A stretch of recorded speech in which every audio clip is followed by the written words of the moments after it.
आज सावळज या ठिकाणी मोजणीसाठी प्रशासकीय अधिकारी येणार होते, मोजणीची सर्व टीम येणार होती, मात्र कोणतीही नोटीस सावळजच्या शेतकऱ्यांना दिलेली नाही। आणि आज ना तहसीलदार, ना मोजणी अधिकारी, ना मोनार्कीचे अधिकारी किंवा पोलीस बंदोबस्त या ठिकाणी आहे।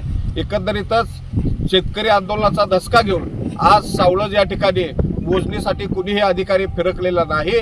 कालच आम्ही गव्हाण या ठिकाणची मोजणी बंद पाडली आणि त्या ठिकाणी शेतकरी एकजुटीचा विजय झालेला आहे। डोंगरसुनीमध्ये सुद्धा मोजणीसाठी कुणी प्रशासकीय अधिकारी फिरकलं नाही। याचाच अर्थ या शेतकऱ्यांच्या आंदोलनाचा धसका या शासकीय यंत्रणेने घेतलेला आहे। मात्र सांगली जिल्ह्यामधल्या एकाही गावातली 1 इंचही भूमी आम्ही मोजू देणार नाही, अशा पद्धतीचा निर्धार सर्वच शेतकऱ्यांनी केलेला आहे। आणि निश्चितच या निर्धाराप्रमाणे सांगली जिल्ह्यामध्ये एकही गावात एकही इंच जमीन मोजू देणार नाही। आणि कोणी मोजायला आलंच तर त्यांना हातात गोपनी घेऊन, हातात शस्त्र घेऊन आम्ही पिटाळून लावू।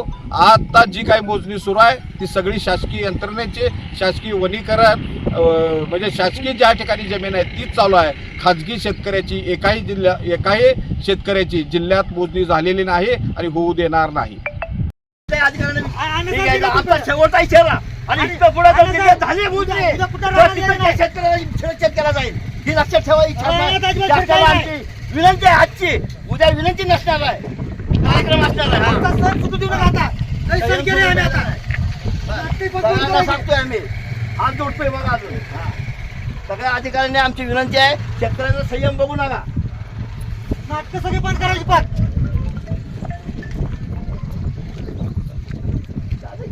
झालं सांगतोय।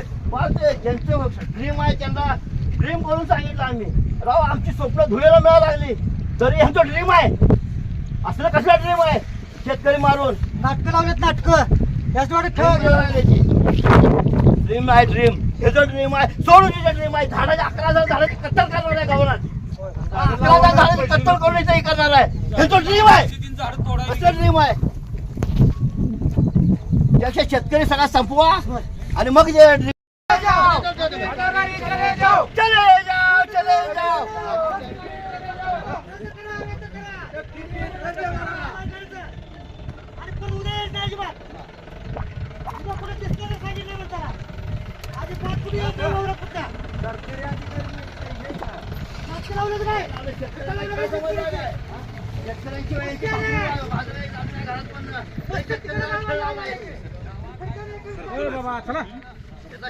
शक्तीपीठात नाही, शक्तीपीठच करून टाकतो आम्ही।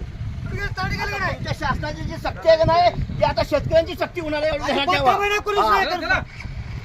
मी आयरवाडी गावातील एक शेतकरी महिला आहे। आम्हाला या शक्तीपीठ महामार्गाचा काही एक उपयोग नाही, आम्हाला शक्तीपीठ पाहिजे नाही। आम्ही आजवर 10 एकर 20 एकरवाले शेतकरी होतो, ते आता 20 गुंठ्यावर येऊन थांबलो आहेत। तरी 20 गुंठे पण जमीन आमची ही महामार्गात जायची म्हणजे हे आमच्यावर खूप जुलूम होत आहे। आम्हाला सरकारने 10 लाख का 20 लाख 50 लाख जरी दिले तरी आम्ही कुंकाच्या कपाळा इतकी सुद्धा जमीन या सरकारला देणार नाहीत। जर सरकारने जमीन आमचा घेण्याचा जर विचार करीत असेल तर आम्ही एक जण आत्महत्या करू। आम्ही लेकरं बाळ घेऊन इथं रोडावर आलो आहेत। आम्हाला शेतामध्ये खाण्यासाठी पिण्यासाठी आता सध्या तरी आमची काही सोय नाही आहे, ती आम्ही कशी तरी तात्पुरती भागवत आहोत आणि ती पण जमीन आमची सरकार लुबाडून घेत आहेत, म्हणजे आमच्यावर सर्रास अन्याय होत आहे। आम्ही ही शक्तीपीठ महामार्ग होऊच देणार नाहीत। आमच्या मुलाबाळांनी करायचं काय, शिकायचं कसे, आधीच आम्हाला कोणतेही आरक्षण नाही। आरक्षण हे संपूर्ण जातीला आहे, पण आमच्या 2-3 अशा जाती आहेत त्यांना आरक्षण नाही। आमचा जरांगे पाटील एवढे दिवस झालं आरक्षणाविषयी झटत आहे, पण त्याचा विचार हे देवेंद्र फडणवीस साहेब करीत नाहीत आणि आमची जमीन घेत आहेत। हे सर्रास आमच्यावर अन्याय होत आहे। ह्या अन्यायाला पंचलोक कारणे पंचनामा लिहून देतो की अर्जदार माननीय कार्यकारी अभियंता महाराष्ट्र राज्य रस्ते विकास महामंडळ छत्रपती संभाजीनगर यांनी मौजे आयरवाडी येथील गट नंबर 253 238 शेतकरी